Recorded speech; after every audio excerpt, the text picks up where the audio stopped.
Oh,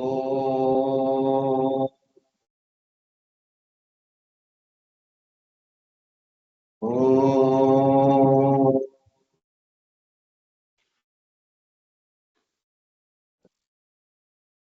oh.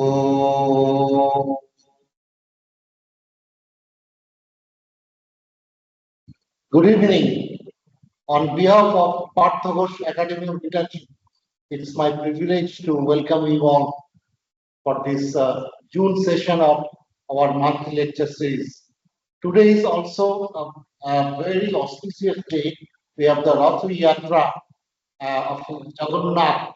It's Jagadir Nath, who is the Prabhu, master of the whole world, Jagannath. And it has been celebrated all over the country and all over the world as such. And Puri, the center of the temple of Jagannath. So today we have got a brilliant person who will be talking about the Indian and Western philosophy, the confluence of, and that is also, as Professor Shane was discussing, and we have Dr. Ghosh with us, and that is the dream of Dr. Ghosh. And as we enter into the PGAL, it is written there, the confluence of Eastern philosophy, Vedic philosophy, and the Western philosophy, with the pictures of Swami Vivekananda, that is, arise, awaken, stop not, till the goal is reached. So, let me introduce Dr. Partha Ghosh. He's a chemical engineer by profession, and after doing his BTech, he went to US and did his post-graduation degrees from MIT, Massachusetts, and then he was a partner of McKinsey for quite some time. Dr. Ghosh is an erudite person who lectures, who has written many books on Eastern and Western philosophy, and he is a philosopher, a philanthropist by his Boston Pledge. And yeah, and we are very fortunate to have a guiding person in this Partha Ghosh Academy of Leadership. And along with Dr. Partha Ghosh, we have Professor Joy Shane. Professor Joy Shane is an exceptionally brilliant, dedicated person. He is also an undergraduate from this institute, and he is also the founder of this Indian Center of Excellence, Indian Knowledge System, which actually deals with all our Indian old tradition, cultures, and he keeps on writing. He has written already several books on this and keeps on lecturing all over the country. We're very fortunate today to have Professor Long, Professor Joy Shane, and Dr. Ghosh together on the same frame. So, with these few words, may I hand over the stage to Dr. Ghosh, please. Thank you very much. Thank you for the very generous introduction. Welcome, Professor Long, and to share the podium with Professor Sen. I call him Joy, is always very joyous. So thank you for being in this. I would take some time, because Professor Long, it is your session today with Joy, to just introduce the concept behind the academy. You know, I have lived in 36 countries, and in the process got to, as a consultant, got to interact with leaders in governments, in corporates, and I did see a little bit of vacuum emerging. And that vacuum started becoming more and more evident in the last 15, 20 years. At the same time, I could feel, as I was moving around the world, the richness of the Vedic philosophy, and how perhaps we have forgotten a little bit of that is there. We have not practiced it. And we need to bring this combination. We are not rejecting what the Western philosophy is all about, which is about decisiveness, which is about being Cartesian in nature, numbers oriented, which is important because the whole world developed because of Western philosophy in many ways in the last 500 years. But on the other side, the Eastern philosophy, Shintoism, Confucianism, Buddhism, Hinduism, also bring a lot of richness, which somehow the world has put it aside as a religion as opposed to a spiritual way of life. So I thought maybe we have to do something as opposed to just complaining about it.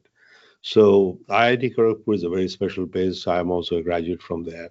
But apart from that, it is next to Hijli Jail, where hundreds of people sacrifice their lives for the independence of the country. It is a symbol of courage, symbol of sacrifice, self-sacrifice, symbol of hoping something for the future. And I feel leadership is exactly that. So I'm so glad that you are here. We look at our fundamental model is exactly what you're going to talk about, bring the Eastern and Western philosophy together so that we could develop our inner conscience to influence positive change with or without titles.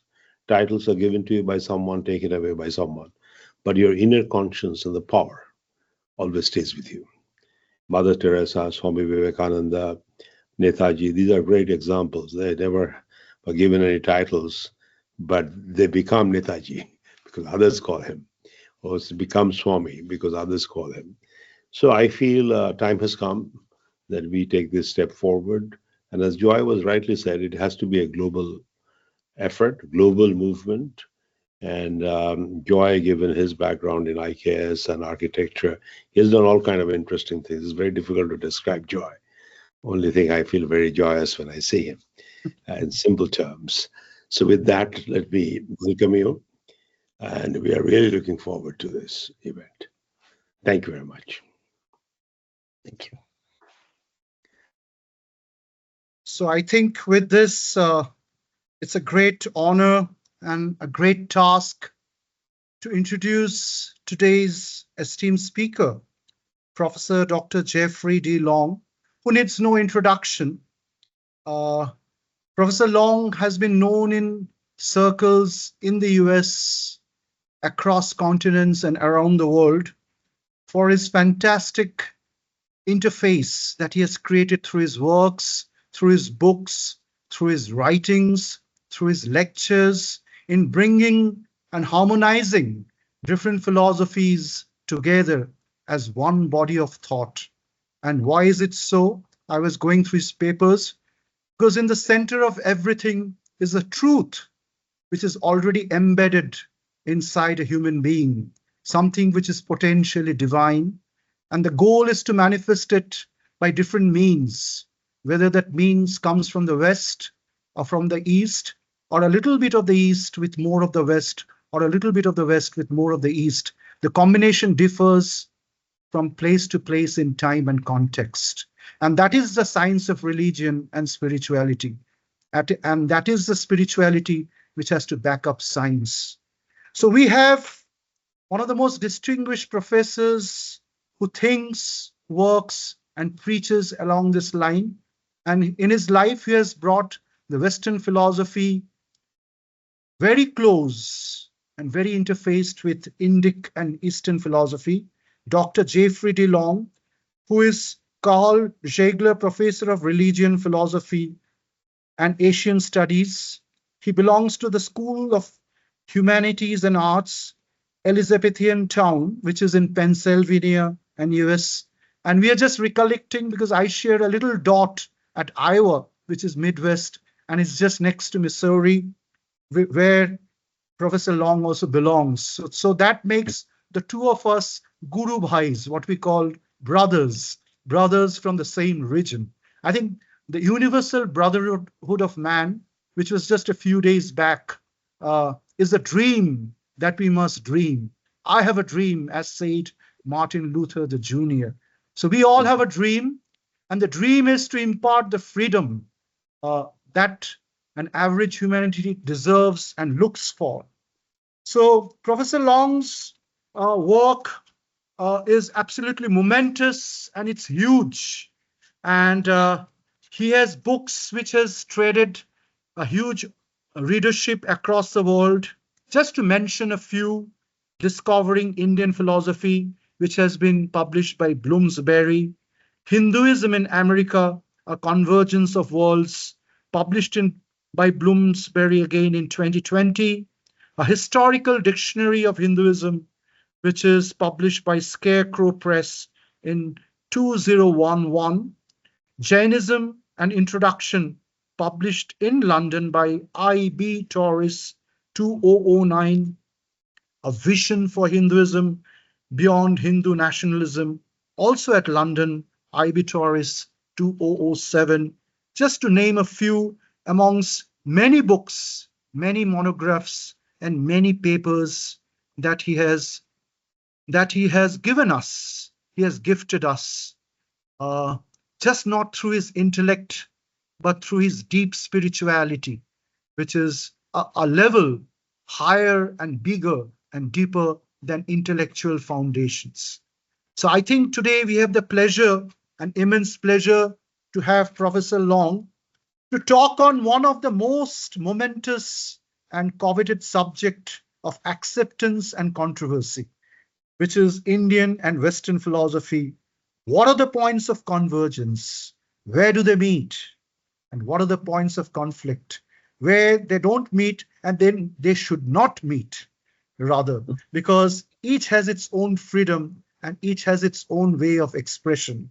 So Professor Long is going to take us through that beautiful journey, which is nothing else but his own life, his experience, and his deliberation, and his gift that he's living for us in this humanity. So with this, the floor is yours, Professor Long. And today is an auspicious day. The chariot of the supreme light is out on the streets. The 7 sages are the 7 horses of the supreme sun, and the chariot is moving out in the boulevard of the different metropolis of the cosmos. So the duty of the chariot is to take back different souls from different corners of the world back to divinity. And I think the imperative of your talk is also the same. It's also the same, and it's also the same. So with this divine intention on this great holy day, as the sun enters the upper crown of the summer solstice, we look forward to the glory and the light and the touch of divinity that shall usher from your talk. It's over to you, Professor Long. Well, thank you, Dhanyavad, Dr. Joyson. This is it's been a beautiful introduction you've given. When you hear so many kind things said, you start to think, who is that person he's describing? I would like to meet that person sometime. But that was a wonderful introduction. I'm very grateful. I hope my presentation today can live up to your very kind words. And yes, a very joyful Jagannath Rath Yatra to everyone who is listening and who is celebrating. So I will share my presentation, and so hopefully that will be appearing and everyone can see it. So yes, yes, that's visible. Okay, very nice, very nice. Thank you. So yes, so my theme today is Indian and Western philosophy, points of convergence and conflict. But before I begin, I do want to thank again Professor Joyson for that beautiful introduction, and also Dr. Ghosh for establishing this institution. And I'm really grateful for your presentation, sir, on the aims of your institution. And I do see that it is very much in alignment with what I'm presenting as well today, as you will see. So my theme again, points of convergence and conflict between Indian and Western philosophy. Now, what am I planning to explore here? So here we see just 2 samples. We have Socrates and Shankaracharya on the screen here, images of the 2 of them, these 2 great minds. In this presentation, points of both convergence and conflict between Indian and Western philosophical traditions will be explored. The aim of the exercise is to cultivate a deepened understanding and appreciation of both traditions. Both traditions have great things to offer humanity, and we want to understand them, and we want to understand them in conversation with one another. It's also hoped that this engagement with both of these traditions will give rise to new insights. And I'm going to suggest one possible avenue forward at the end of my presentation in terms of how engagement of these two traditions can in fact be beneficial to humanity as a whole, and specifically to the Western world and to India.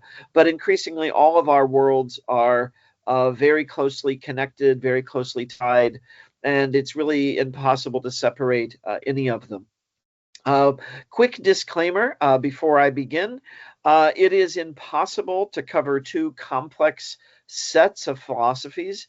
We're not just talking about two philosophies, we're talking about two philosophical traditions with many schools of thought contained within each of them. It's impossible to cover these without resorting to excessive generalizations. This is a very large scale presentation. We're going through about 2,500 years of cultural history in about 50 minutes. So there will be things that will be left out. There will be things that will be omitted. But I want to talk about broad trends and areas where I do see strong connections between the two traditions, as well as points of divergence. So despite covering the topic in a very broad fashion, it's nevertheless my hope that we might still get some insight from this conversation on India and the West. You see here the maps I've given the Indian subcontinent, and then Europe. Of course, the West also encompasses North America, which is really kind of an extension of Europe culturally. But then, of course, today the whole globe has been affected by both of these traditions and by both of these cultures. So there's a very common generalization that we make, many of us, about Indian and Western philosophy in relation to one another. And I think we want to deal with this right at the beginning, right at the start of our conversation.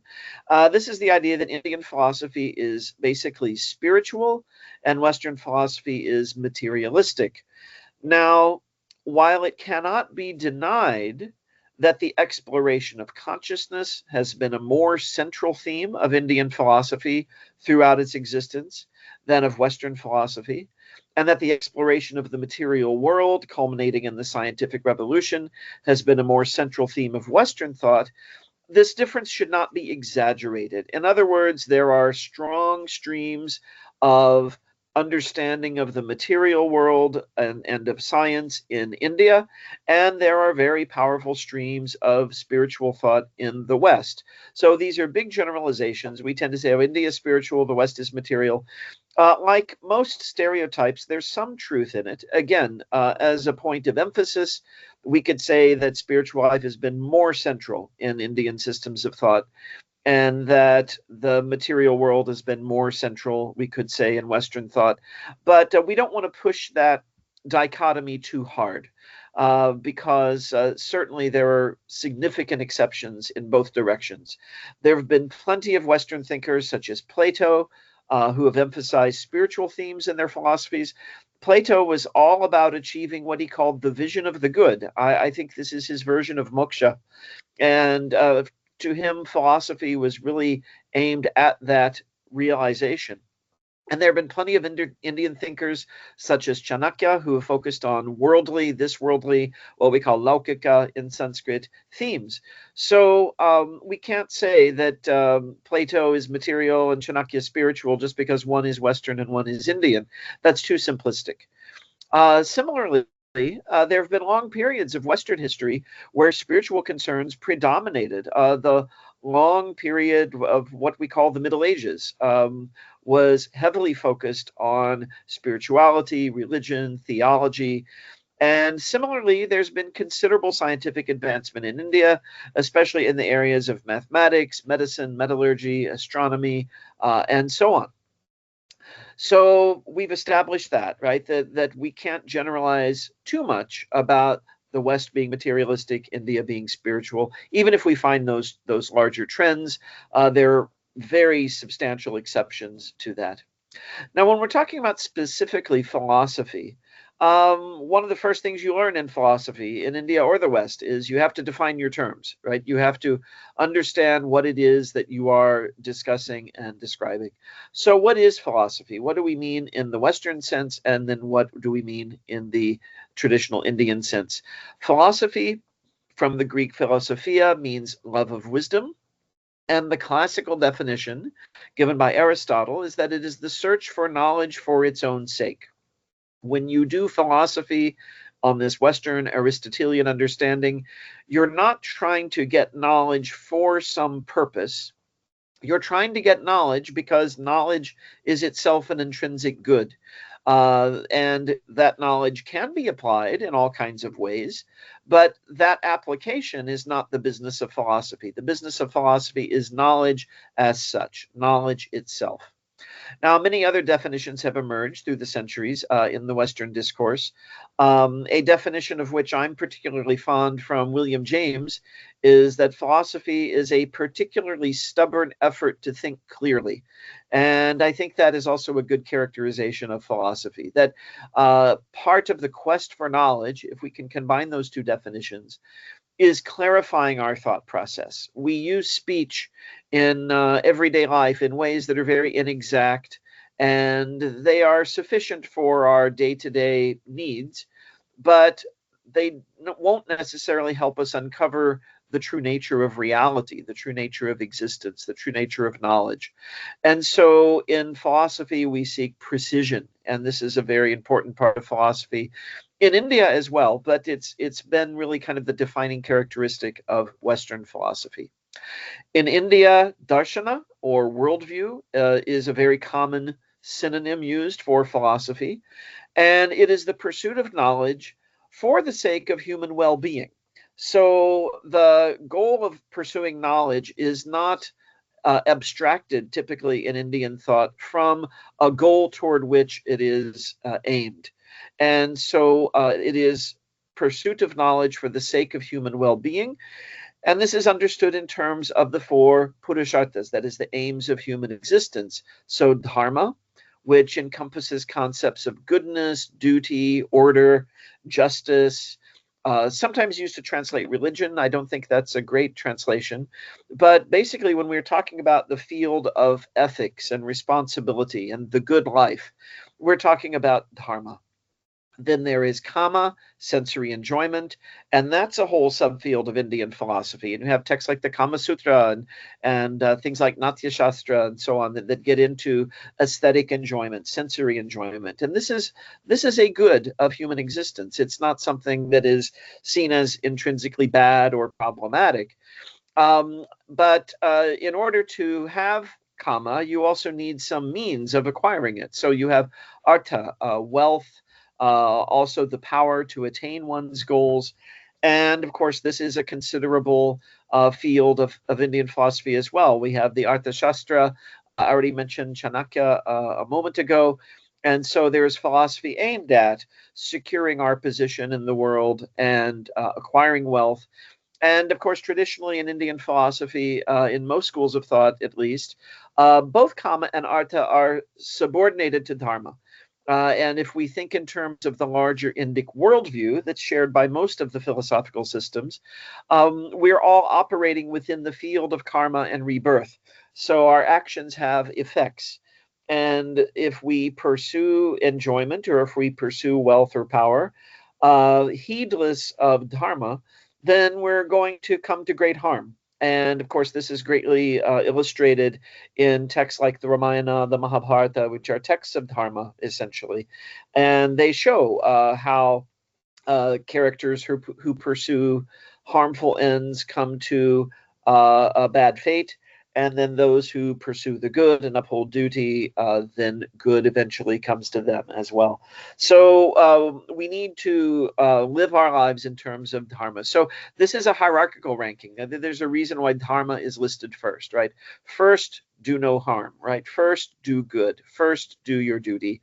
And then within that field of duty, it's possible to have an enjoyable life and to have the means, both of enjoyment, but also the means to do good, right? If we accumulate wealth, we have the ability to help others and to pursue dharma using that. So artha is also very important to have.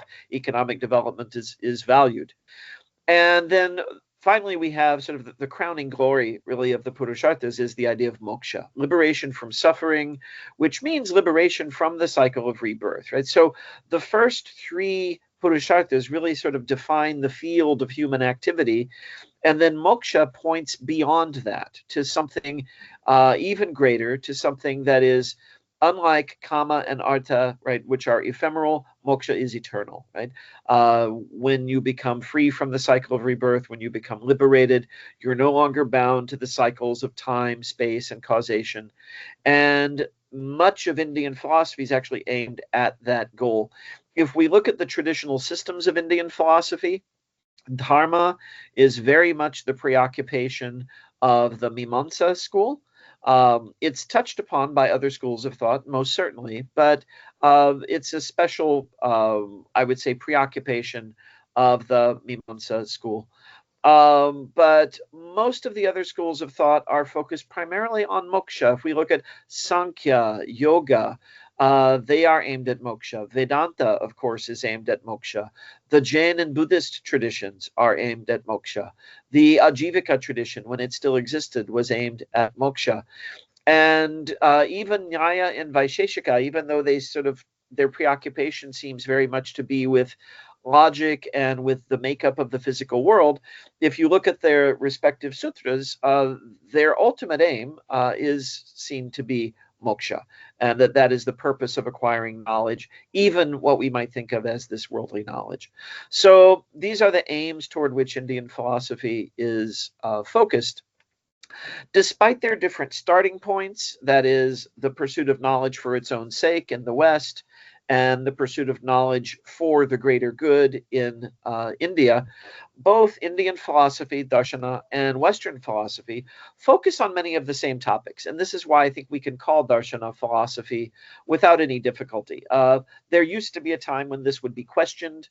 And if you look at older philosophy books, they might raise the question, well, is Indian philosophy philosophy? Because does it fit Aristotle's definition? I don't think it matters. I think I'm going to be much more pragmatic. As they say, if it walks like a duck and talks like a duck, it's probably a duck. And if we look at thinkers in both India and the West, they have focused on the nature of reality, of existence as such, what we call ontology. Of course, these are all Greek words. Greece really is the starting point of Western philosophy. Though, as we'll see, the Greeks also got a lot from India. The nature of the cosmos we inhabit, that is cosmology. Eventually, this came to be known as natural philosophy, and today we call it science. And I think this is often forgotten, but science basically is a type of philosophy. It's a method for the investigation of what we can know about the material world from observing the material world. And that is a philosophical approach. The scientific method is a philosophical approach. And as we'll discuss later, it can be rooted in various ontologies. But natural philosophy or science is something that can be pursued by anyone. And of course, it has been. Science has developed throughout the world. It sort of exploded in the West in the modern period. But really, something like this has been happening in India and all over the world since time immemorial. The nature of knowledge, epistemology. This includes questions about logical validity. So in terms of Indian philosophy, if you think of Nyaya and you think of the pramanas, right, the basis of valid knowledge, that is the field of epistemology. The ultimate purpose of existence, teleology. For Indian philosophy, this is provided by the Purusharthas. In Western philosophy, we see various possibilities that have been put forward as the proper purpose or aim or end of human existence. And of course, in the modern period, as I'm going to discuss, we've had the question raised of, is there an ultimate purpose of existence? And I think this is a very pressing question for many in the West, and I think many around the world today. Then there is, as already mentioned, the nature of the good, ethics, dharma, in fact, I should have added the nature of beauty, aesthetics. For Plato, the true, the good, and the beautiful could not be completely separated. And there's also a similar concept in Indian philosophy, right? Satyam Shivam Sundaram, right? The true, the good, and the beautiful, that these are all different characteristics of the same ultimate reality. So these are all fields of inquiry in both Indian and in Western philosophy. Now, if we go back to the foundations of certainly of Western philosophy, in India, things go back to the Vedas and other very ancient cultures that coexisted with Vedic culture in ancient India, from which you get the Shramana traditions, such as the Jain and Buddhist traditions. So that's all much older than Western philosophy, at least the philosophy that goes back to Greece. But if we look at the historical foundations of Greek philosophy, we find a lot of affinity with India. So the philosophies of the ancient Greeks, typically seen as the wellspring of Western philosophy, were not very different in either content or method from the philosophies of ancient India from the same period. The philosophies of the Vedic traditions, the Jains, and the Buddhists. The book cover I had here, however, this is Kazana's book, The Dialogues of Plato and the Upanishads. And it shows how much affinity and how many similarities, similar themes, even some of the same metaphors, same concepts are utilized in the works of Plato and in the Upanishads. And so we see a lot of convergence, right? When we go to this early period of Western philosophy, I think it's difficult to differentiate between Indian and ancient Greek philosophy in many respects, especially the pre-Socratic philosophers, that is before Socrates. Socrates himself, as far as we know, did not write anything, but his student Plato recorded his dialogues, and there's some debate about how much of Plato's dialogues are the actual words of Socrates and how much is Plato presenting his teaching as that of Socrates. That's not a debate I think we can solve here. But if we look before Plato, before Socrates, the pre-Socratic philosophers especially pursue many of the same lines of inquiry as can be discerned in the late Vedic literature, that is the Upanishads. If you look at the work of Parmenides, for example, and his focus upon the one, he sees reality as ultimately one. Everything that we perceive is an emanation of, is dependent upon, is grounded in, and is ultimately identical with the one. And of course, we see the similar concept emerging in the Upanishads with the idea of Brahman as one alone without a second.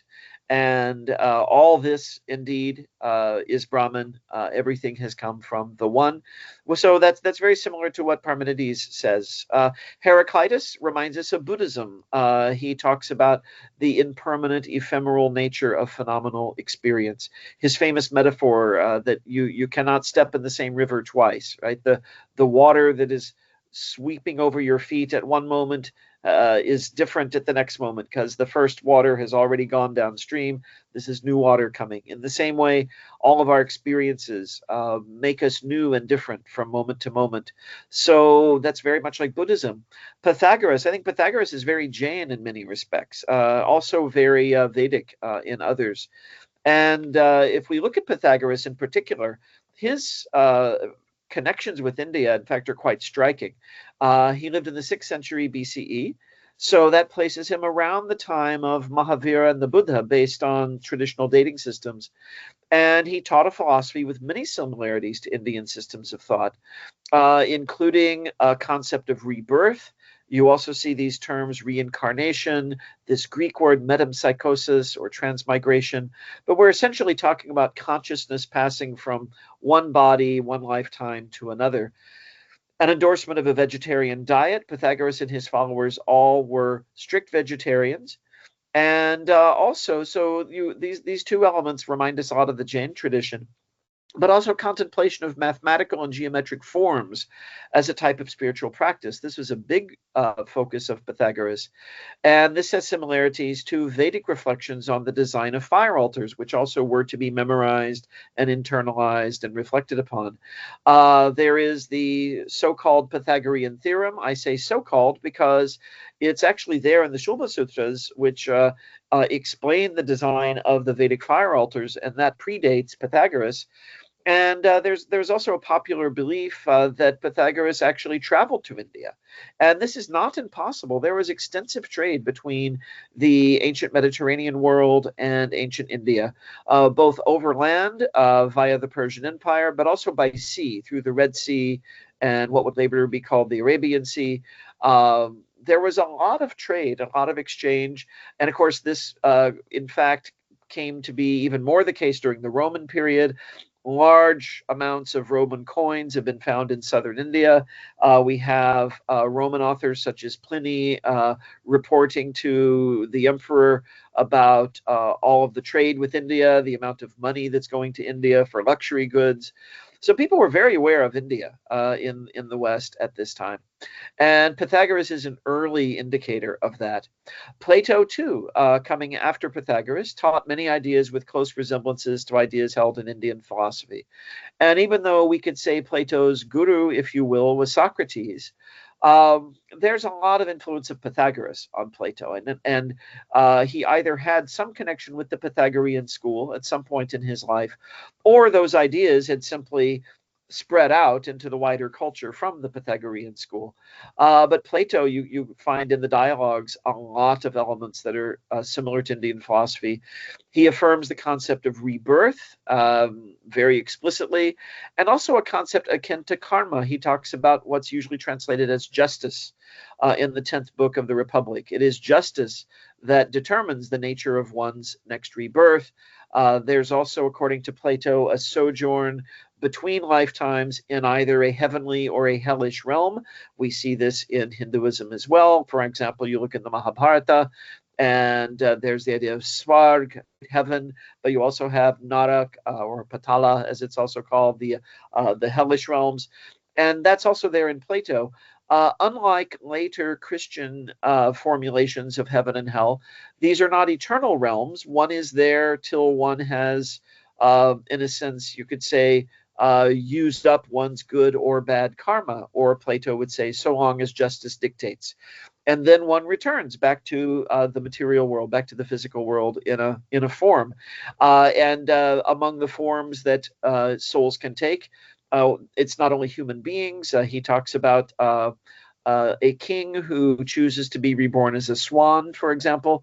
So you have animal rebirths, and this is something else we see in the Indian traditions, because according to both Plato and the Indian traditions, the soul is not an inherently human thing. It is pure consciousness, and all conscious beings possess soul.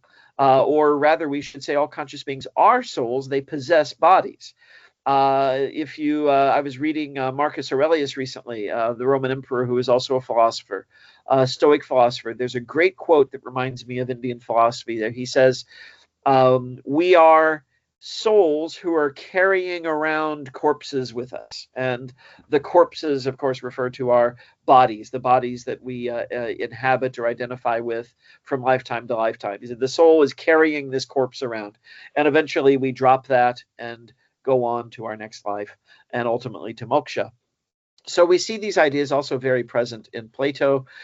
In the Phaedrus, which is supposed to be Socrates' last dialogue before his death, Socrates is presented as narrating a metaphor of the relationship of the soul, mind, senses, and body as akin to a rider in a chariot.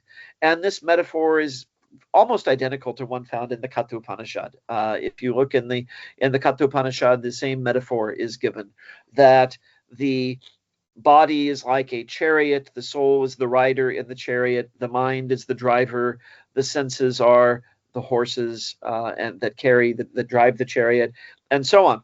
And so we see very, very similar ideas and even some of the same metaphors. Plato's concept of the world as akin to a shadow play. found in his metaphor of the cave, also from the Republic. This resonates with the Advaita Vedanta teaching that the sensory realm is Maya, or appearance. It's not the ultimate nature of reality, as found in Shankara's metaphor of the snake and the rope, right? These two metaphors are very similar in their intent. For those who aren't familiar with them, in the allegory of the cave, Plato tells a story of men who have spent all of their lives shackled to chairs in a cave. And there's a great fire in the cave. And behind the fire, there is someone who's projecting shadows, almost like a puppet show, projecting shadows onto the wall of the cave. And all these men have seen all their lives are the shadows on the wall of the cave. One day, one of them becomes free. He manages to break his chains and get out. He leaves the cave and he sees the sun. His eyes are blinded by it briefly. He's never seen such a brilliant light. And he looks around and sees the real world around him. And in Plato's metaphor, the idea is that what we think of as the real world, the material world, is a realm of impermanence, a realm of ephemeral phenomena. But there is a real world, a true world, that if we pursue the spiritual path, if we follow the right ethical path, if we follow the way of justice, of the good, of truth and goodness and beauty, we will have the vision of the good. We will see reality as it truly is. Shankara, centuries later, but based on the Vedanta tradition that goes back to the Upanishads, talks about someone coming into a darkened room and seeing what they think is a snake and becoming very frightened. There's a snake in the room. What am I going to do? And then someone turns on the light and the snake is revealed to be a rope. The snake is the phenomenal world, the world that we normally experience, rather like the shadows on the wall of the cave. But when there is the light of knowledge, we see that the world is not what we think it is. It is in fact Brahman. It is in fact infinite being, consciousness, and bliss. Similarly, the snake turns out to actually be a rope. And so we have this idea in both traditions that this material world is a kind of shadow play or inadequate reflection of what is really the case. And the goal is to see reality as it truly is, to see beyond the play, beyond the snake. Plato's influence on Western philosophy is profound. Alfred North Whitehead, who I'll confess is one of my favorite Western philosophers, we're going to meet him again. He referred to Plato in one of his writings in a book called Adventures of Ideas. He referred to Plato as, quote, the wisest of men. And he also once declared the history of Western philosophy to be, quote, a series of footnotes to Plato, right? So, and I don't think this is much of an exaggeration, that Plato really, even for those who develop very different philosophies from that of Plato, it is Plato to which they are reacting. And I think this is true right up to the contemporary period. Ancient Greek philosophy, like Indian philosophy, was typically connected with spiritual practices, such as meditation, that were aimed at transforming the whole person. It was not merely abstract intellectual reflection, but it was embedded in a way of life, as Pierre Hadot has argued in his excellent book, Philosophy as a Way of Life. With the rise of Christianity, spiritual practice eventually became the domain of religion. This comes from the Latin religio, which means something that ties or binds us back to our source. In fact, I would argue that the closest analog to religio in Sanskrit is yoga, right? Something that yokes the mind, that links it back to its source. So philosophy starts to become identified as purely the intellectual side of what had been a holistic way of life. And the practical side comes to be identified with religion. And this was a split that happened in the West that really did not happen in India. It was introduced to India, I think, by Western thought. India, I think, retained for a very long time the holistic understanding of philosophy as a way of life. And I think this is why so many people object to the term religion, for example, when it's applied to the Hindu tradition, or also to Jain or Buddhist or other traditions in India, that religion seems to refer to this more restrictive side of the practice, whereas what is intended is something really quite holistic. This is what philosophy was But then there was a divergence between these two traditions, as we'll see. Thomas McEvilley has argued furthermore for close historical connections between ancient Greece and India, even prior to Alexander's conquest, right? Plato and Pythagoras, that's before Alexander. So these exchanges were going on even then. More recently, Christopher Beckwith has explored the connections specifically between Greek philosophy and Buddhism after Alexander. After Alexander, in the Hellenistic period, you get a lot of exchange between India and the West. And of course, again, this continues into the Roman period. So how do these traditions diverge? I've talked a lot already about how similar Greek philosophy was to Indian philosophy. Arguably, the divergence can be traced to Aristotle. He was also the one who gave us the definition of philosophy that I mentioned earlier as pure reflection for its own sake. Unlike his teacher Plato, Aristotle focused more upon the study of the material world, as to be sure had many Greek thinkers before him. But of course, as we've already said, many Indian thinkers were doing that too. You had Ayurveda in India, for example, developing. You had all kinds of other scientific developments in India. But philosophically, Aristotle, in a sense, you could say, turned Plato on his head, right? For Plato, this world is the shadow play. The real world is the ideal realm. Aristotle reverses that. For Plato, the real world is the world that we can access with the senses. The ideal world is a kind of abstraction from it. And so Aristotle's way of thinking eventually came to predominate in the West, though Plato remained far more influential for many centuries. In fact, Aristotle's works were largely lost until the Middle Ages. Through Arabic translations, they were recovered in the West in the medieval period, and then Aristotle becomes again ascendant. The next main point of historical divergence is, of course, the rise of Christianity in the West. Though many early Christian thinkers, such as Origen, affirmed earlier concepts like rebirth, and Plato remained a major influence on the thought of most Western philosophers, a stream of thought which rejected the concept of rebirth and insisted upon faith in Christ as necessary for salvation eventually prevailed.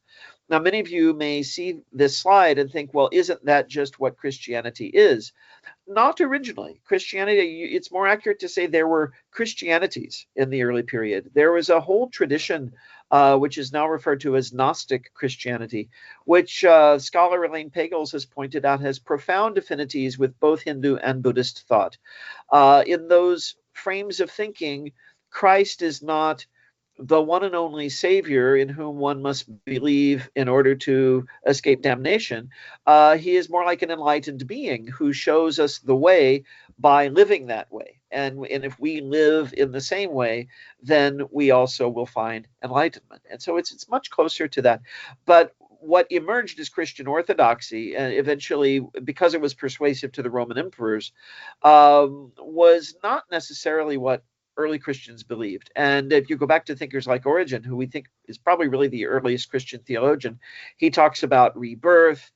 He talks about many themes that we also see in Indian philosophy. So there is a kind of alternate history there waiting to be written of what Christianity would have been like had Origen prevailed.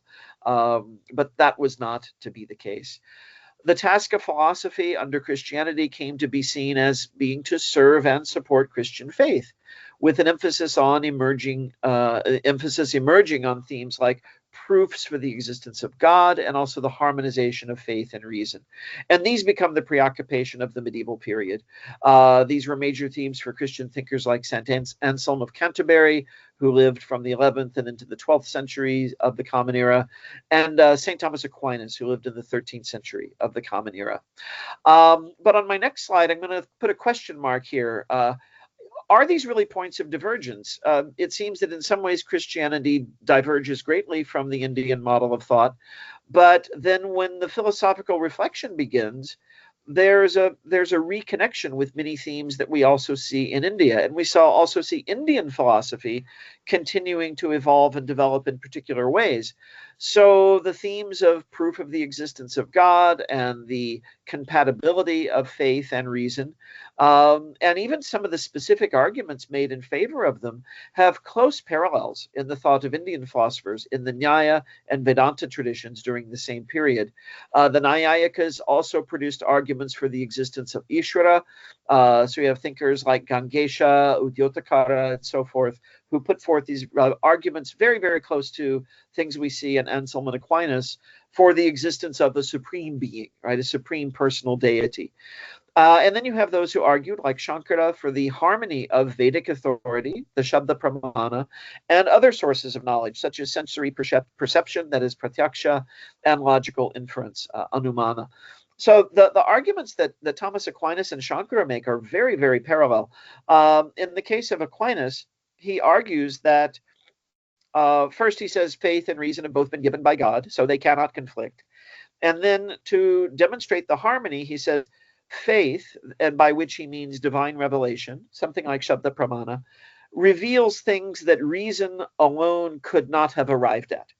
So reason can tell you a lot about the material world. It can tell you a lot about animals and plants and the nature of things, but it cannot tell you things like the idea that God came as a human being in the form of Christ, or that God is both three and one, the Holy Trinity. Right? So these are revealed truths. Similarly, Shankara says, if you want to understand the material world, you have sensory perception, you have logical inference, you have the various other pramanas.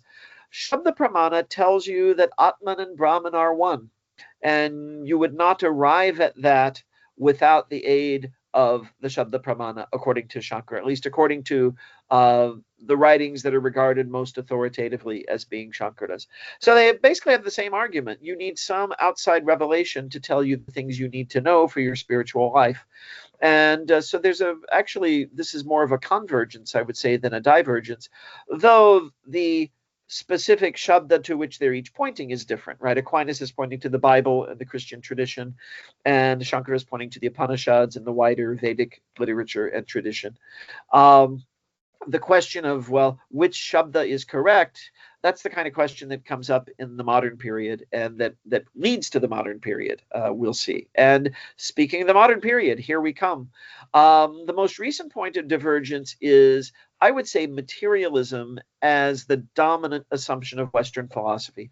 Now, many of the people I'm going to talk about, like Martin Luther, pictured here, were not materialists, but their contributions and their thinking were steps in the direction of the dominance of materialism among Western thinkers today. And this is a major point of divergence between Indian philosophy and Western philosophy, because in Indian philosophy, of all the schools, there's only one that's materialist. That's the Charvaka or Lokayata school. Now, the name Lokayata suggests something that is widely held, but many interpreters take that to mean it was the view of uneducated persons, right? The Lokayata or materialist perspective is generally the one regarded as the least true or the most superficial level of truth by the other systems of Indian philosophy. Whereas to many educated Westerners today, it is the truth, right? That materialism, that's just the nature of reality as it's understood by many in the West. Big point of divergence between India and the West. So how did it get that way? With the splintering of Christianity that occurred due to the reforms of Martin Luther, skepticism began to emerge about church authority as a valid basis for knowledge. Suddenly you went from there being the church to there being many churches. Increasingly, intellectuals began to look to reason alone, reflecting on experience as a source of knowledge, right? Rather than follow the word of some authority, look in your telescope and see what is there, right? Look in your microscope and see what is there. This is the beginning of modernity in the West, which gives rise to the scientific revolution. Also, secular philosophies and constitutional democracy as a form of government versus the divinely sanctioned authority of kings, right? Great skepticism emerges about all of the older institutions of the Western world as their foundations get undermined one by one. This is also the period in which the European colonization of much of the planet, including India, began in earnest. This had several effects. One of them, of course, is that it made Westerners aware of India and Indian thought. Only a little bit at first, but we'll see it's become much more significant in the present day. At the same time, this also made Westerners aware, even more keenly aware, of the diversity of perspectives. Not only were there the many Christian churches fighting about each their own version of truth, well, but you had this thing called Hinduism and this thing called Buddhism, and of course there was already some knowledge of Judaism and Islam, but those were viewed in the Middle Ages by Christians as sort of defective forms of Christianity. But Confucianism, Taoism, Shinto, Hinduism, Buddhism, Jainism, these were utterly different ways of thinking. And so this fueled skepticism further. It's like, well, if I'd been born in India, I might think this way. If I'd been born in Japan, I might think this way. I was born in France, so I think this way. There is the idea that any one of these traditions has any final authority becomes greatly undermined. Now, when we move into the 18th and into the 19th centuries, a towering figure is Immanuel Kant, a German figure who's had a massive influence on all of modern Western philosophy. People, in fact, often will write about pre-Kantian and post-Kantian philosophy, right, as a major dividing line. What did Kant do? Well, I could do a whole seminar on Kant, but I don't have time for that. But I want to show how he helped fuel the dominant modern consensus. Now, again, he was not a materialist. But his philosophy has arguably fueled the widespread adoption of a materialist worldview among modern Western philosophers and philosophers globally who've been influenced by the West. How so? Kant sought to discern the limits of reason, as well as to provide a philosophical foundation for modern science. In fact, he was a man of very deep spirituality. He said, I want to show the limits of reason to make way for faith. But what effectively happened was that many of his readers concluded that what lay beyond reason was simply nothing, right? Ignorance. And so you get the emergence of the materialist order. According to Kant, we have no direct access to the world outside of our own minds. Our experiences are of phenomena, a result of data from the outside world being processed by the categories that shape our consciousness. And these are the same fundamental categories that give rise to Maya in the Vedanta tradition, time, space, and causation, right? Kala, Kshetra, and Karanam, right? This is what you see in the Sanskrit tradition. The thing itself, according to Kant, is the noumenon is unknowable. Well, this means that really we cannot know the true nature of things. The result of Kant's influence has been widespread skepticism about the very possibility of pursuing ontology, resulting in an embrace of materialism as the dominant assumption of Western philosophy. Now, you can see there's a big logical gap here. Why would we say we cannot know the nature of things and say the nature of things is material, right? That's a big logical leap. But that leap is made because many thinkers see materialism as, using the famous Occam's razor, as the simplest of the possibilities, right? That rather than positing beings and entities other than those available to sensory experience, like gods, like souls, like karma, and so on, the assumption is that everything must be more or less like the entities that we believe we perceive, right? So that is why materialism becomes dominant. And when you're doing science, you'll find that now there are places where it breaks down, but there are many ways where materialist assumptions do seem to work, right? A lot of the universe does operate in a very mechanistic fashion. And so from a certain early modern perspective, it was quite natural to just embrace materialism as an effect of a deeper skepticism about knowing the nature of existence. But there have been rebels, right? The number of philosophers, notably William James, Henri Bergson, and Whitehead, pictured here, as well as Martin Heidegger. Heidegger was a brilliant philosopher, but kind of a mess as a human being. He embraced Nazism, which is problematic to say the least. But he was also one of the thinkers trying to either circumvent or address Kant, to talk about being itself. According to Whitehead, quote, the unknowable is unknown. In other words, the noumenon, the thing in itself that cannot be known, is an empty concept. Ontology thus becomes the exploration of the nature of experience. And so the move is made to think in terms of reality, to think of reality rather in terms of our experience. And experience for Whitehead is not limited to sensory experience. Whitehead's thought, like that of James and Bergson before him, opens up the possibility of phenomena such as extrasensory perception and yogic experience being considered as valid sources of knowledge. So then the spiritual realm comes back into play. Greater awareness in the West of Indian philosophy, starting with the transcendentalists and theosophists of the 19th century, and accelerating with the coming of Hindu teachers like Swami Vivekananda and Paramahansa Yogananda to the West, followed by Buddhist teachers like the Dalai Lama and Thich Nhat Hanh and others. This has helped to fuel interest in consciousness studies and to move away from materialism. David Chalmers, prominent Western philosopher, has coined the term the hard problem of consciousness, by which he refers to the fact that materialist assumptions have not yet been able to explain consciousness. We see the affirmation made again and again that consciousness emerges from neurochemical processes, but what precisely these are and how and when they make an unconscious bundle of atoms become self-aware, that is not yet been ascertained. Now, materialist thinkers will say, people like Daniel Dennett and Steven Pinker, they'll say, well, just wait, we'll keep doing experiments and we'll figure it out. But Chalmers and others have raised the idea that, well, maybe we're just thinking about the problem in the wrong way. Maybe if we look at Indian philosophy, which has taught that consciousness simply is and is foundational and part and parcel of the nature of reality, we will have an easier time explaining the kinds of phenomena that we actually see occurring.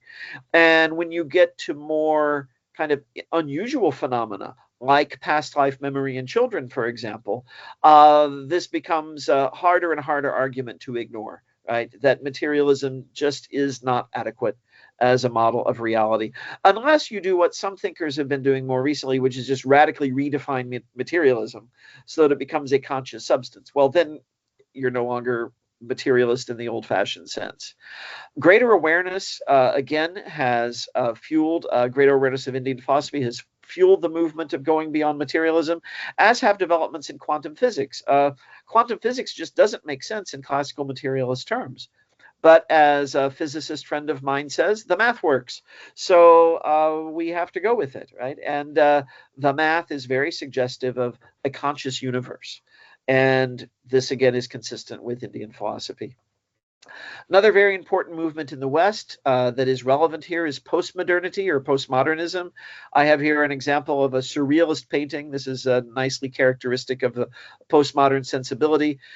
In addition to figures such as Whitehead, who've questioned the dominant Western consensus, there have been thinkers who've questioned the modern assumption that rationality alone should be our guide to reality, that a space needs to be created for aesthetic experience as well as the forces of the unconscious mind. And Freud and Jung, and again, Jung especially, tapping into Indian philosophical systems, realized the importance of the subconscious and the unconscious and how these also shape us and our experience. So postmodernity is, there are many, many varieties of it, but in some cases it celebrates, I wouldn't say irrationality, more like irrationality, that rationality simply is one tool we have for knowing the universe, but there are others as well that we have neglected in the West. One precursor to postmodern thought is the philosophy of existentialism, pioneered by thinkers like Jean-Paul Sartre, pictured here, Albert Camus. With their view of the absurdity of reality, existentialists and postmodernists arguably open the way to Indian modes of thought like the concept of Maya. Maya is also absurd, right? My guru says it makes the impossible appear possible.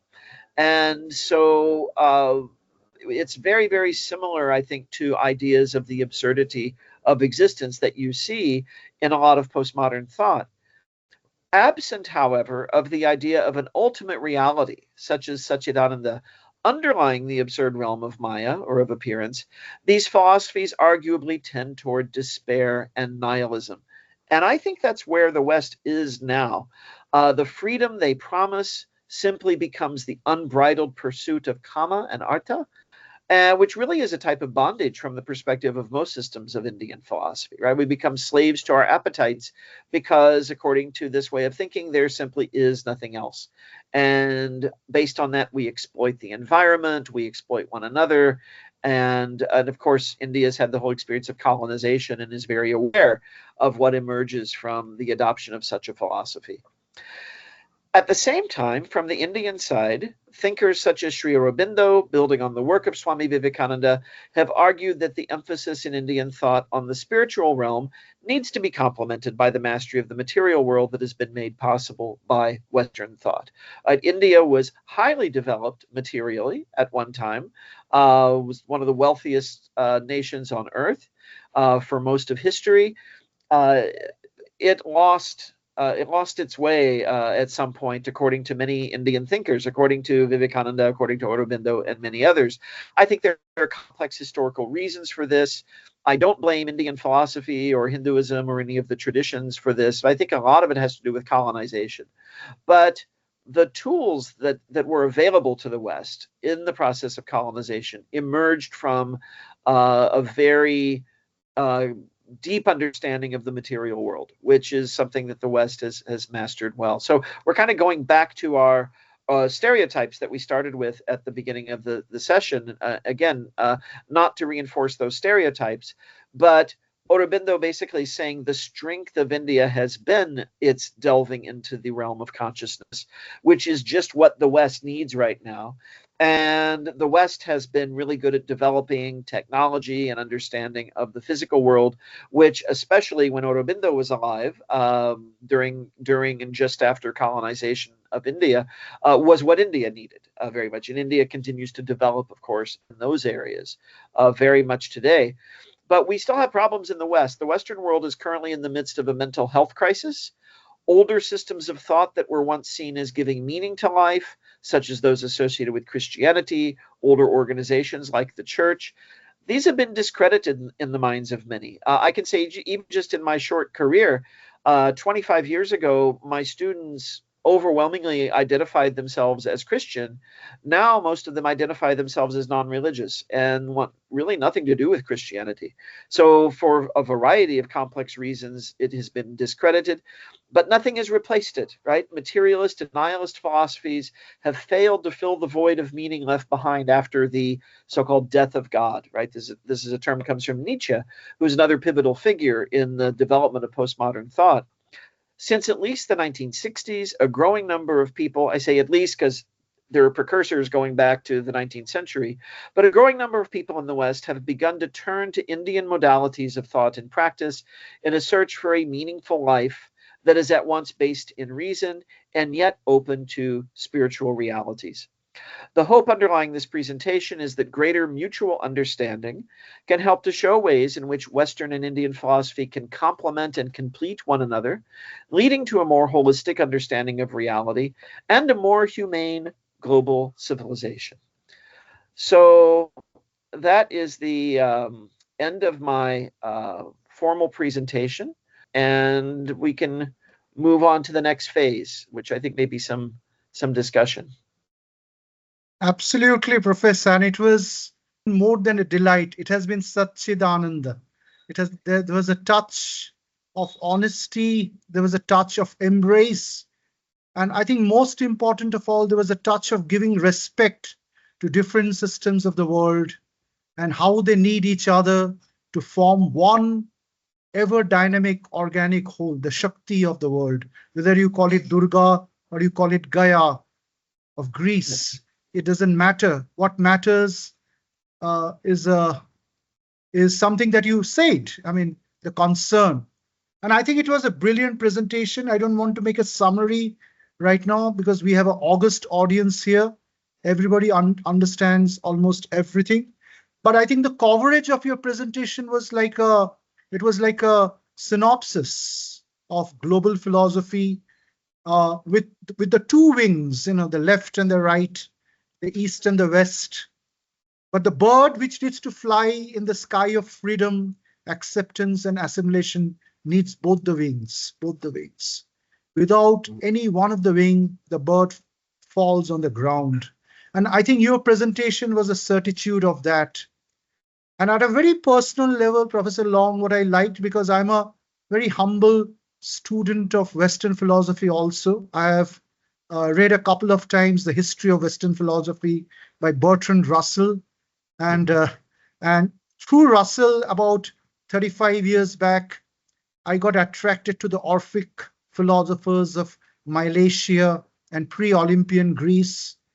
And I came to know how Heraclitus, Pythagoras, and Plato, and a few others were formed from that cradle, And it is the same cradle that charged Leonardo da Vinci and Raphael and Christian Huygens and Isaac Newton after almost 2000 years in Western Europe, which sparked Renaissance, and that triggered migration to the New World, and that led to the Freemasonic movement, the great personalities of George Washington, Abraham Lincoln, Martin Luther later, and all the great people that you have mentioned, Andrew Whitehead, William James, who was very close to Swami Vivekananda, and many others. So I think it has been a lifetime experience watching you, and so I think there can be two ways of doing this. I can start with one or two simple questions, and then we can have a few more rounds of questions from the very learned audience. So what I liked is a crossroad, because with too much of spirituality in the East, but also trickling down to the material advancement like analytics and mathematics of India, on the one hand, vis-a-vis too much of materialism in the West, but also having a big shop of deep philosophy and spirituality, as you said, especially in the Middle Age. There was a huge portion of Christianity which was not very close to the church, but they are very esoteric. The Priory of the Sion, including Isaac Newton and many other people. So that needs to be understood today. And I think today worldwide, people are more interested in yoga rather than religion. And yoga is spirituality. And even in the Islamic world, yoga is getting accepted. So I think there are a lot of things like this, which is covered by your presentation.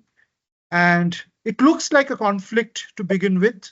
But finally, as we improve, what we see also improves, and conflict becomes convergence. So I think that was so indicative in your presentation.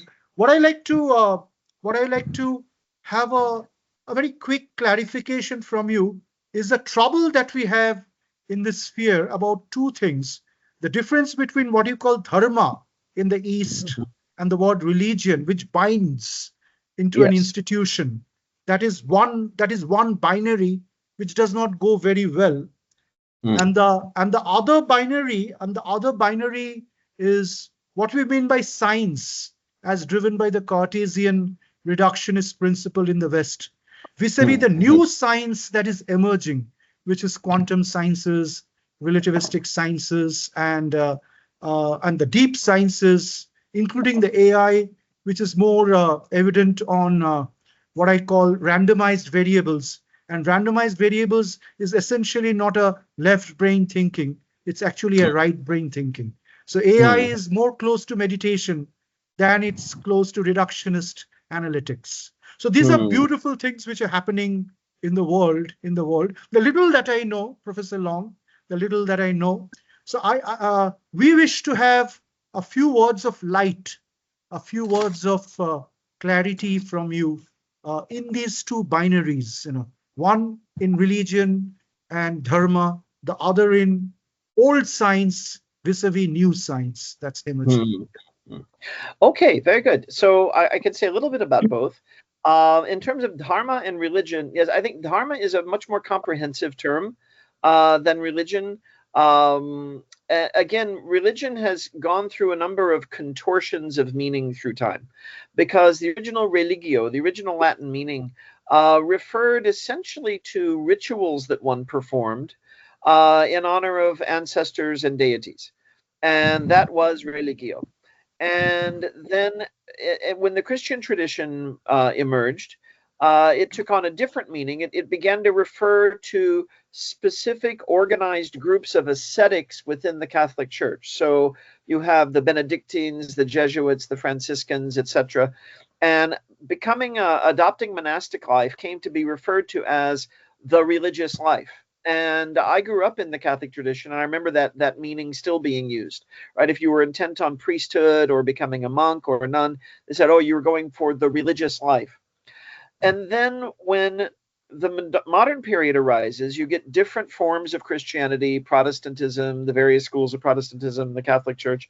And then, of course, Europe becomes aware of other traditions that exist around the world, seemingly parallel or analogous traditions.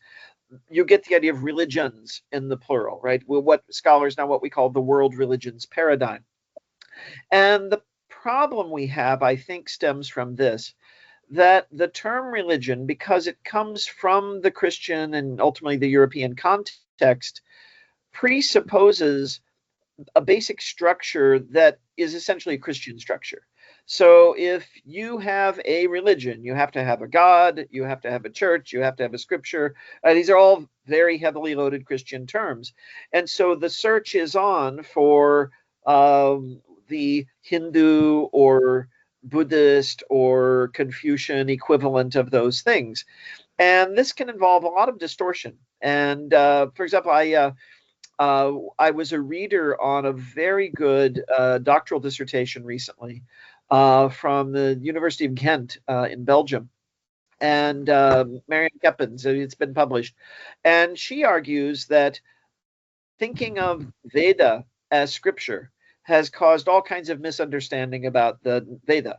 And in fact, she says that at least the Rig Veda, that is the Karmakanda, right, the Vedic Samhitas, these are better understood if you're coming from a Western perspective as books of ceremonial magic, where you recite certain incantations, you do certain things, you do certain preparations, and something happens in the world, right? And that's very different from what the Bible is for many people in the Christian tradition. Similarly with the concept of God, right? What do you do with Buddhism or Jainism? Because you're not talking about a creator deity in those traditions. And on some interpretations of Advaita Vedanta, it doesn't apply there either.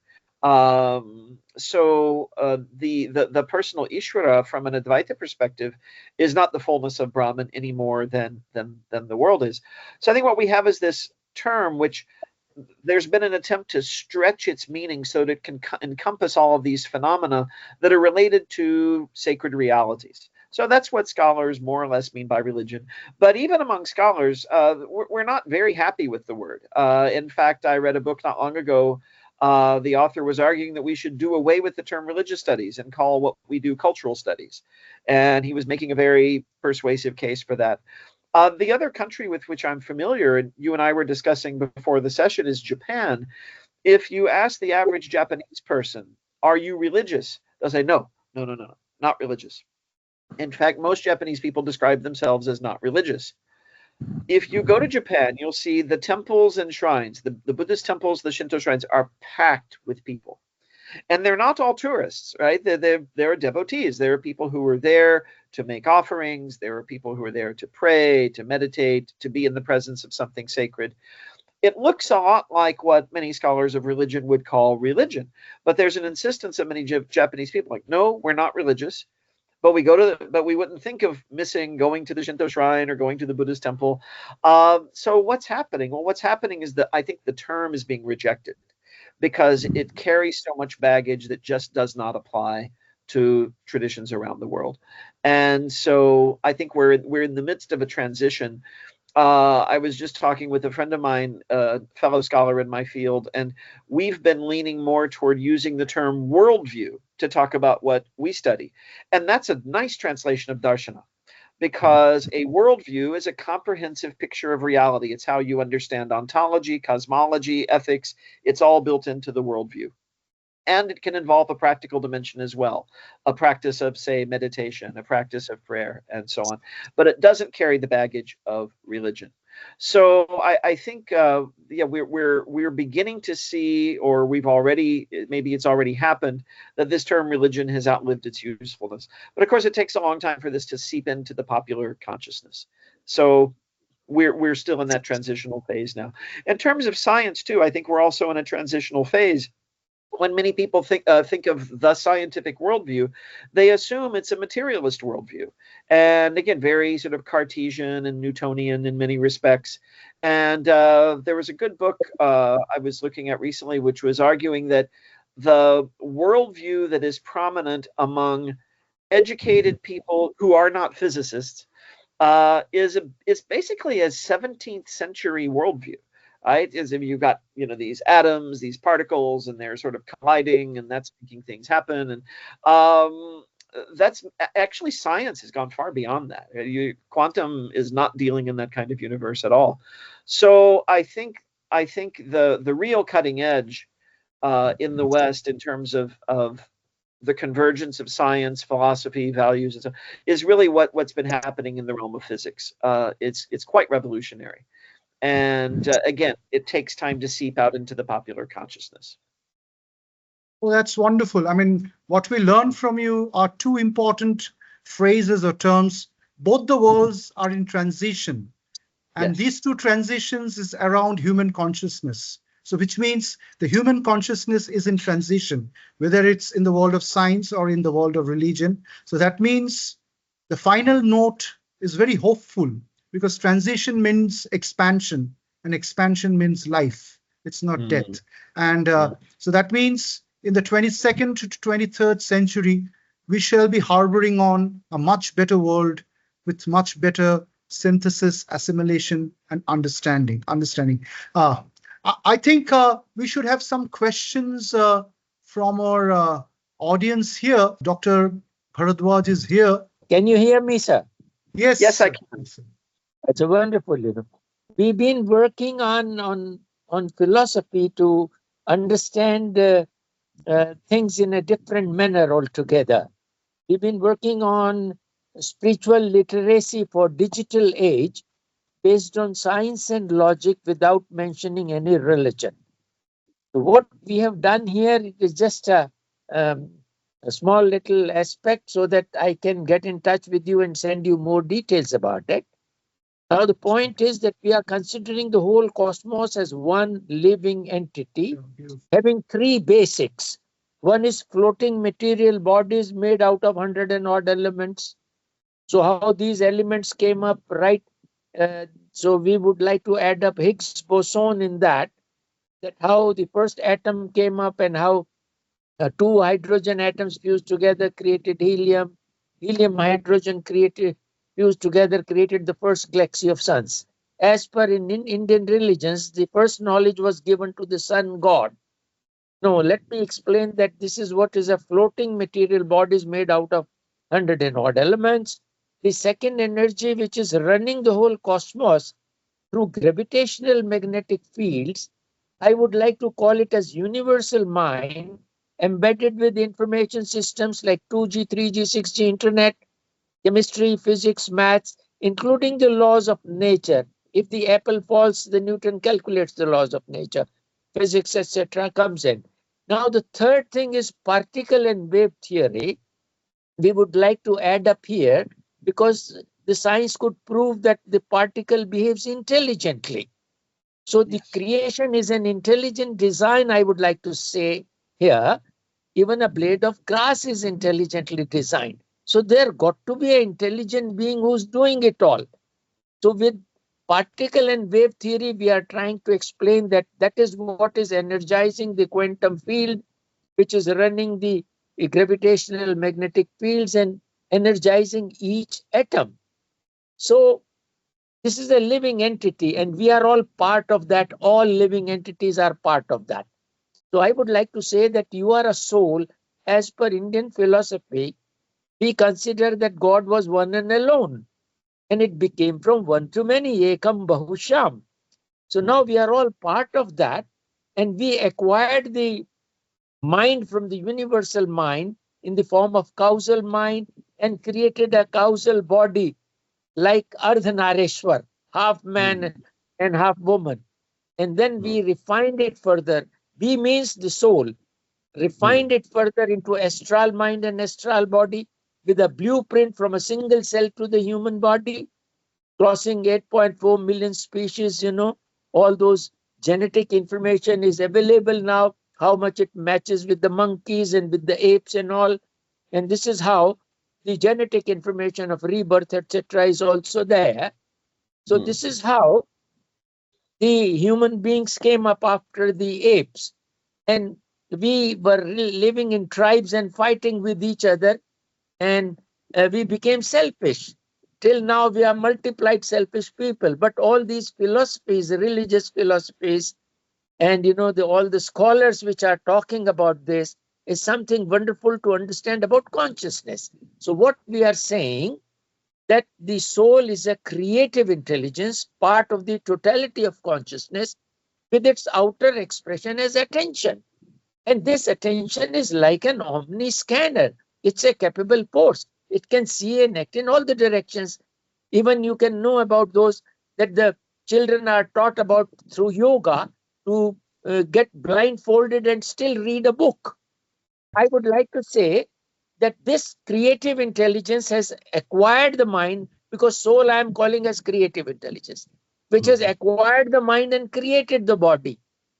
So this philosophy that you are divine with an acquired mind and a created body, whereas the divinity deals with, love, compassion, mercy, wisdom, humility, state of art, planning ability, justice, let us face as it comes, etc.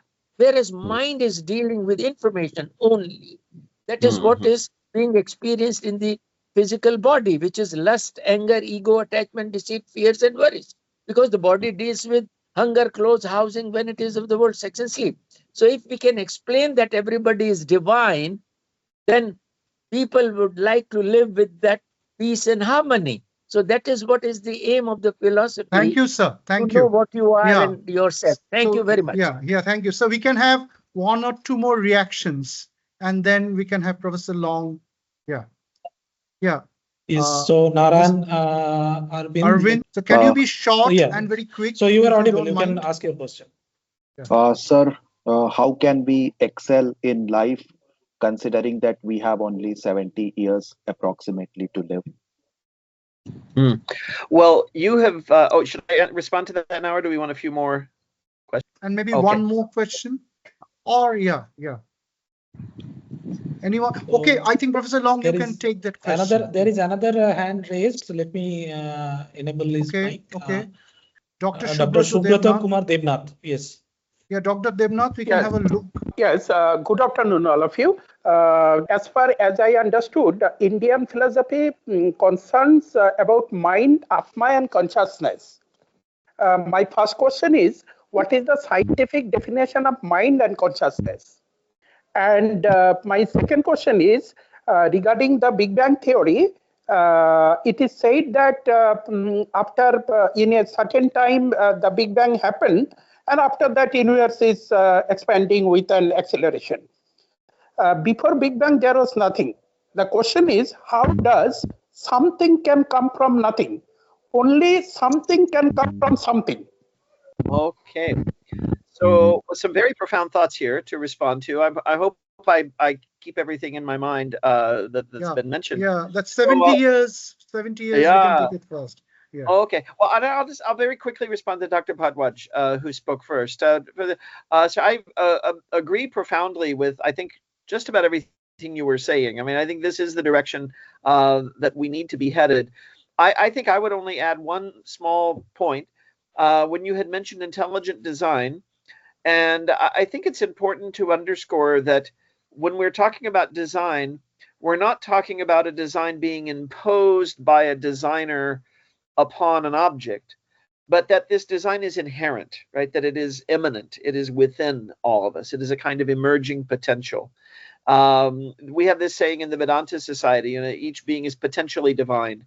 And so I think with the design we're seeing is the reflection of that potential divinity as it emerges in the world, right? And of course, Aurobindo also talks about the evolution and involution, how the evolutionary process, which you mentioned, can be viewed from the spiritual perspective as the involution of the divine potential into the world. So, but with that, asterisk, with that addendum, I very much agree with and endorse what you were saying.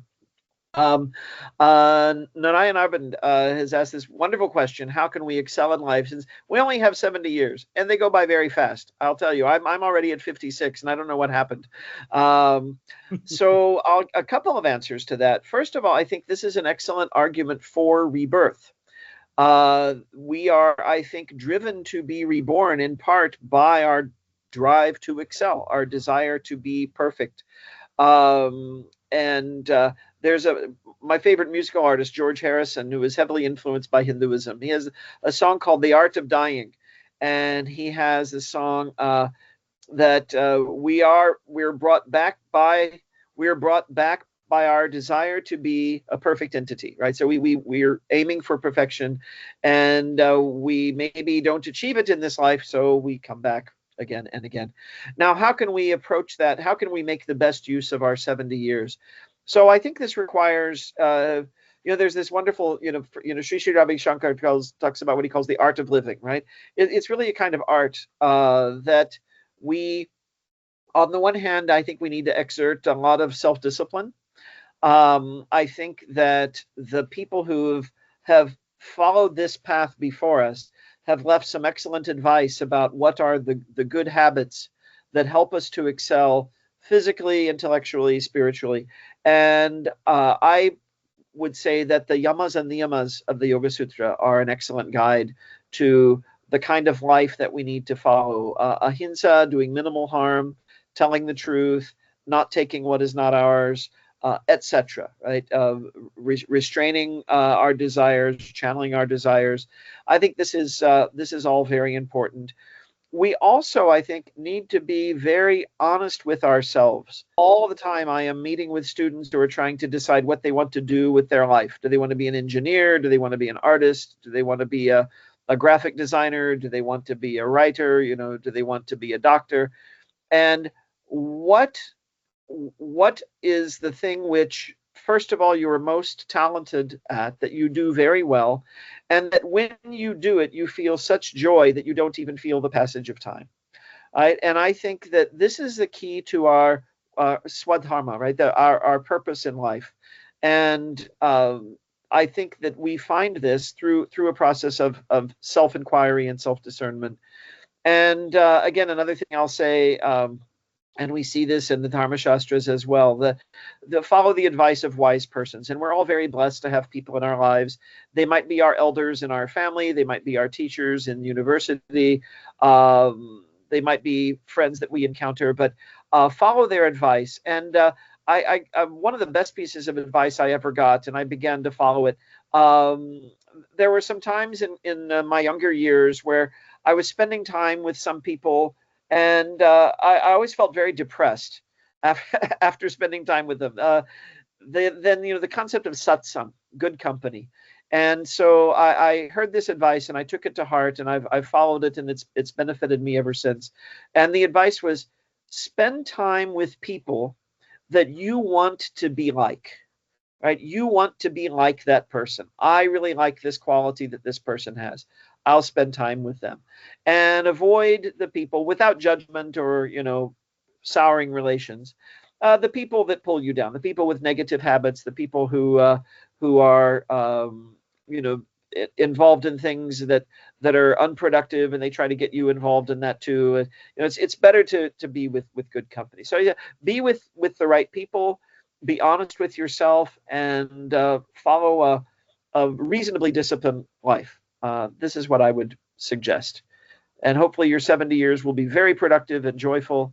And when you leave, you can say, okay, that was a good life. I'm pleased with how that went. Yeah, wonderful. It's absolutely wonderful. It's absolutely wonderful. And Professor Long, there are two other questions by Dr. Debnath, which is... Yes. So, one is the Big Bang, and the previous one was the mind consciousness, the scientific definition. Yeah. Yes. Okay, good. I'll take the second one first. How does something come from nothing? I think that the idea that there was nothing before the Big Bang is not yet settled as I understand it. Now, I'm not a physicist, but I like to follow these topics. But I know there is speculation, for example, that when we look at a black hole, that it's not really a hole, right? It's a four-dimensional object. But we use this metaphor of a hole because it takes in everything, including light, and beyond the event horizon doesn't let anything leave. I know there's one hypothesis out there that a Big Bang is essentially what is on the other side of a black hole, right? That the matter is being pulled from this universe and it's emerging and becoming some other universe. Also, another way of thinking of this, Stephen Hawking, I know, proposed this, and some of what he has written suggests that there was nothing before the Big Bang. But the way he phrases it, he suggests that the question is in some ways erroneous because he says, because time also emerged with the Big Bang, there was not a before. It's not that there was nothing before, it is that there was not a before. Now, this is a bit mind-bending because we exist as temporal creatures. So, let's just, I don't think this is necessarily accurate, but let's just, for the sake of discussion, say the Big Bang happened 15 billion years ago. Well, we can imagine the idea of 16 billion years ago, and 17 billion years ago, and 20 billion years ago, because we have the decimal system, thanks to India. But that from Hawking's perspective, that may be linguistically true and interesting, but that time just is what comes from the Big Bang. And what we refer to as, how long and before and after just comes from our systems of measurement. So that's another way of looking at it. But I'd say I personally, again, not a physicist, but I tend to be very attracted to the view that there has always been something, and that what we're seeing is the constant emergence and reemergence of potential. And that, I think, is very close to the Vedic worldview also, the kalpas and yugas, the cycles. And I think that, and a lot of the people who are involved in sort of discerning the contemporary scientific worldview, Einstein, Oppenheimer, so these are all people who had some knowledge of Indian philosophy, and I think that's not an accident. And so, the Rig Veda itself poses this question: can something come from nothing? And basically says in the Nasadiya Sukta, said no, something had to be there. Right. Now, what that something is an open question, right? It might not have been matter as we know it. So it might have been nothing in that sense, but it could be potential, right? What we call potential.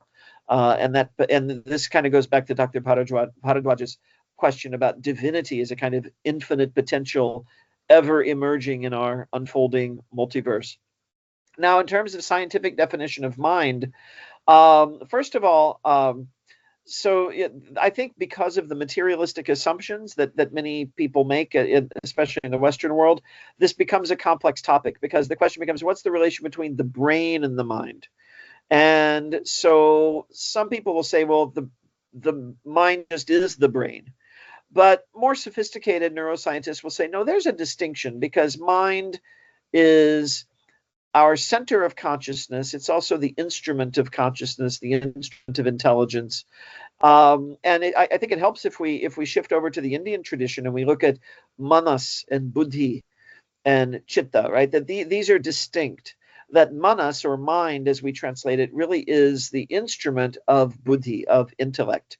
And chitta is something like the light that shines through that entire process, right? That self-awareness that is present throughout the entire process. So these are all distinct from one another. Now, I think some of the Western conversation can fit into this also, because there's also differentiation made between consciousness, mind, which again is not identical to the brain, though a materialist would say that it's dependent on the brain. Certainly while we're alive, it's dependent on the brain. I think one last thing I'll say about this, I don't think I'm really giving an adequate answer to the question. I'm just kind of thinking of what I know about it. But I know in the Vedanta tradition, manas is also material. but it's subtle matter. Yep. It's not material that we can really detect with our current instrumentation. But manas is not the Atman, right? Manas is not the soul. It's not the jiva. It's not the Atman. Even jiva and Atman are somewhat distinct because jiva is individualized Atman, and Atman is universal. But mind is something even more, I think, not on the level of pure consciousness, but it has a materiality to it. It's a structure and it's an instrument that that the consciousness uses, but that is not the consciousness. And it's also not the body, but it interacts with the body. And this is explainable if it's also a form of subtle matter, because even though it's subtle, it's still matter, and so it's still on the same plane, in a sense, as the gross body, and therefore able to act upon it and also be acted upon by it. Scholars call this, neurologists call this upward and downward causation, right? Yes, so yes, upward yes. causation, my stomach hurts, then I want to eat food, right? Downward causation, I want to move my hand, and my hand moves, right? And both of these are happening through the interaction of the mind and the gross body, the physical body. Wonderful. I think these were brilliant answers to very good questions. And if Professor Long allows me, I'll just add a few points to this. Yeah. So absolutely. Yeah. I mean, what Professor Long said, the two causations, the two-way ladders. Yeah, Sri Aurobindo calls that the ladders of involution and evolution. The one trying to become many, so that the many can be retracing the one on the other side of the ladder. So there must be a parallel existence of another causation, which balances the Big Bang. So Big Bang just explains one side of the ladder. So the black hole and also the white hole are the two galactic explanations of the resolution and the dissolution of the universe at the same time. And Hawkins talked about just not a single universe, but also a multiple universe. So different universes are existing in different spaces and time. In the same way, different waves are existing in a sea. So with respect to one wave, it may be collapsing, but at the same time, there are other waves which are rising and other waves which have already collapsed, and some other waves which will rise in a few moments. So that means the sum total of the reality is the combination of various waves. So there are yogis and yogeshwaras of a great kind who can see all the waves at the same time. Sri Ramakrishna calls that Ishwar Kotis, almost avatars. They have a capacity not to go on the other side of the wall, but they also have a capacity to climb back the wall and come back on this side again, So his explanation matches with what David Bohm talks about in the implicate order. And Bohm was very close to Robert Oppenheimer and Werner Heisenberg. And Werner Heisenberg was again close to Tagore, Rabindranath Tagore. So there is a wonderful confluence of what Professor Long has been talking about in this presentation. And I think this is not exquisitely what we are doing here. I think this is a transition that is happening to the world worldwide. I think the whole humanity is exchanging these ideas, and they're coming to a grand unified field theory of everything, a theory of everything. I think just a few days back, scientists have found out ways to combine the macro theories of relativity with the micro theories of quantum physics. So the unification of the macrocosm and the microcosm is a clue to what we are discussing right now. I think this session should be going on for the whole night, the way we are having Professor Long with us. It should be long and long, elongated discussions. My name means that, yes. This discussion is recorded. It's going to be a part of the deliberation. And I think this discussion is almost like a precursor to a new book, a new science, a science of assimilation, which combines the two, which Dr. Bharadwaj was beautifully talking about at the beginning of his questions. And I think if we go back to Swami Vivekananda's third lecture in Chicago, he says a beautiful thing. He says, it is not creation, but it's manifestation. The self is manifesting as a universe. As says the Mundaka Upanishads, the Brahman, by virtue of its own universe, has become the universe. So the whole universe is the Brahman. So if the universe is false, as an effect, then the cause also becomes false. So it cannot be that way. So so it is a Brihadaranyaka Upanishad which says Brahma Shattva Shvatta Jagat Shattva. So it is a much larger paradigm, which Professor Long is reflective of your beautiful deliberation. Partha is back here. Dr. Ghosh is back here. He is like an ambidexter because he was on the other platform, like Arjuna, like Shabbashachi. So he took care of the he took care of the institute on the other hand, and he's here at the same. So he's almost like quantum teleportation, entangled. So half of his waves are retarding and half of his waves are forwarding. And that's the 2022 Nobel Prize in Quantum Physics, aligned aspect.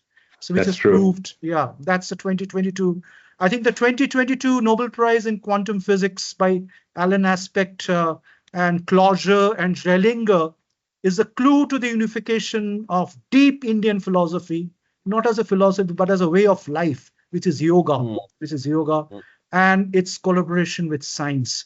And it was so evident, Partha, I mean, I can humbly say I've heard many talks in different forums, but I have never seen a talk as assimilative as that of Professor Long's. And we had everything from Pythagoras to Kapila Darshana, from Heraclitus to the Upanishads, and the turning away of Western philosophy by Aristotle, the school of Athens, differing from Plato, and setting up the materialistic school, which is not a problem, but it was needed to get the other side. It was like sending Maharshi Kach. Brihaspati was sending Maharshi Kach to Shukracharya because he said he just got half of the Brahmagyana by staying with the Daiva school. The other half comes from the Shukracharya school, which is a materialistic school. That went to Persia. From Persia, it went to Greece, perhaps. So in India, we have the seeds of both the schools. India has the seeds of both the schools. Maybe it harbored more of the first school, but it produced the second school, which made a whole circuit of the world, and it's coming back to India. So I think India does not mean a country, it means the whole humanity. Yeah. So I think we like to have the last concluding comments from you, Professor Long, and then Dr. Ghosh and Dr. Das may just add a few lines. Well, I'll step aside and let others speak, but I just say I enjoy these kinds of conversations so much. This is what I love to do, and I'm just grateful for the opportunity to speak to all of you and for your interest and for your great questions. And if people still have questions that they were not able to ask, and if they have my contact information, you feel free to send me an email. I'll eventually answer. I used to be fast. Now I have too many emails, but I'm happy to take questions. We'll be in touch, Professor Long, with you. Yeah. And somewhere in the future, we'd like to do a live conference where we like to invite you in person. Yeah. I think that'd be very good. Sometimes in the future. Well, I would only, on behalf of you, Professor Das, as well as Professor Joysen and Professor Nandi, would like you to join the Academy of Leadership movement. It is a movement, Professor Long, so that we can play the long game.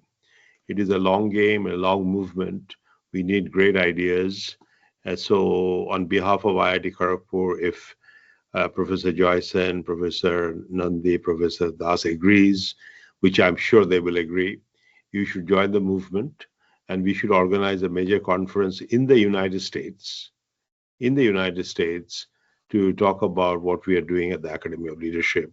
And Professor Joysen, you would like to take the leadership in there to make that happen. So thank you very much. Yeah, thank you so much, Dr. Ghosh. So the final. Thank you, Professor Long. And it was by an accident that I came to know about Professor Long, because there was a book review came in Prabuddha Bharat, which was started by Swami Vivekananda in 1896, and it is still being published. So I just saw a page, a review of a book written by Professor Long. So immediately I wrote to Professor Long about the review, and I got the reply. And then I requested Professor Long to deliver a lecture in this Academy of Leadership. And we are very grateful that Professor Long has accepted our request. Thank you, Professor Long, for a beautiful presenting us a beautiful evening with I think it is a need of the hour, discussing about darshan, as you say, from Indian perspective or from Western perspective, if we call it a philosophy kind of thing. But it is the confluence of the thoughts of the great leaders from both the side of the world, which will make our world a beautiful place to live in actually, and will make the next generation, as Professor Shane was referring to, will leave a beautiful place also to live in, and the culture or the tradition left by our predecessors, and you have in a short span of 50 minutes, it was really a difficult task that you have taken a journey of about 2,500 years so meticulously, and it was really absorbing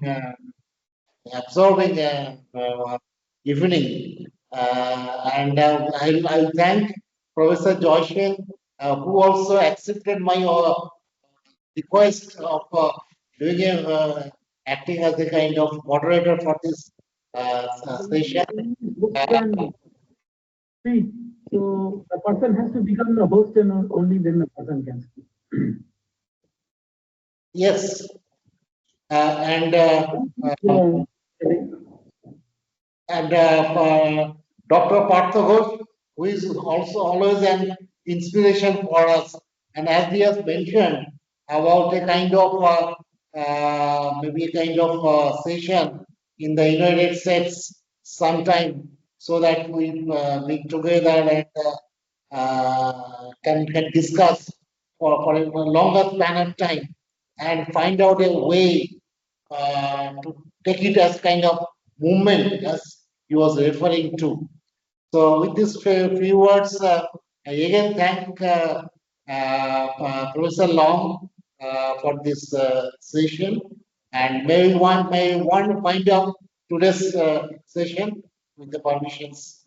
So we will conclude today's session. Thank you all for joining today. Thank you all. Thank you. Thank you, Professor Long. Thank you. Thank you very much. Thank you. Yeah, we have to be more than just being in touch. Yeah. We have to do more than that. Well, and I look forward to hearing from you. Yeah, absolutely. Yeah, absolutely. And Dr. Anupam Khan did a wonderful work of technically, managerially doing the entire background. He's like the Brihaspati, the networking, Yes. Yeah. The guru, yes. Yeah, the total networking of the vast. Satyam Vritam Brihat. Yeah. Thank you, sir. Thank you all. Thank you. Good day. Bye. Good night. Namaskar. Namaskar.